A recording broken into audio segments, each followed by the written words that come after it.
നമ്മൾ ഈ ദേവാലയത്തിൻ്റെ മധ്യത്തിലെത്തുമ്പോൾ കുമ്പിടാറുണ്ട്. എന്തിനാ കുമ്പിടുന്നത്? കാരണം സക്രാരിക്കകത്ത് ഈശോ ഉണ്ട്. സക്രാരിക്കകത്ത് ഈശോ ഉള്ളത് കൊണ്ടാണ് നമ്മൾ ദേവാലയത്തിൻ്റെ മധ്യഭാഗത്തിലെത്തുമ്പോൾ കുമ്പിടുന്നത്. അതേ ഈശോ തന്നെയല്ലേ വിശുദ്ധ കുർബാന സ്വീകരണത്തിലൂടെ നമ്മുടെ കരങ്ങളിലേക്ക് വൈദികം വെച്ച് തരുന്നത്? അതേ ഈശോ തന്നെയല്ലേ വിശുദ്ധ കുർബാന സ്വീകരണത്തിലൂടെ നമ്മൾ സ്വീകരിക്കുന്നത്? എന്തെങ്കിലും വ്യത്യാസം വരുന്നുണ്ടോ? ഒരു വ്യത്യാസവും വരുന്നില്ല. അകലേന്ന് നമ്മൾ കണ്ട് കുമ്പിട്ട അതേ ഈശോ തന്നെയാണ് നമ്മൾ സ്വീകരിക്കുന്നത്. പുതിയ ഒരു നോമ്പ് കാലഘട്ടത്തിലേക്ക് നമ്മൾ പ്രവേശിച്ചിരിക്കുകയാണ്. പല നോമ്പ് കാലഘട്ടങ്ങൾ നമ്മുടെ മുമ്പിലൂടെ ഇങ്ങനെ കടന്നു പോയിട്ടുണ്ട്. എന്തെങ്കിലുമൊക്കെ മാറ്റങ്ങൾ എൻ്റെ ജീവിതത്തിൽ ഞാൻ വരുത്തിയിട്ടുണ്ടാകും. എന്തെങ്കിലുമൊക്കെ തിരുത്തലുകൾ ഞാൻ എൻ്റെ ജീവിതത്തിൽ വരുത്തിയിട്ടുണ്ടാകും.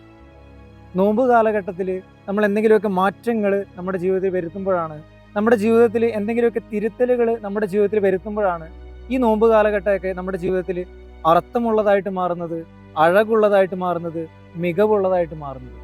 എൻ്റെ ഉള്ളിൽ ഈശോ ഉണ്ട്. ഈശോ കണ്ട കുഴപ്പമുള്ള കാര്യങ്ങളൊക്കെയാണോ ഞാൻ കാണുന്നത്?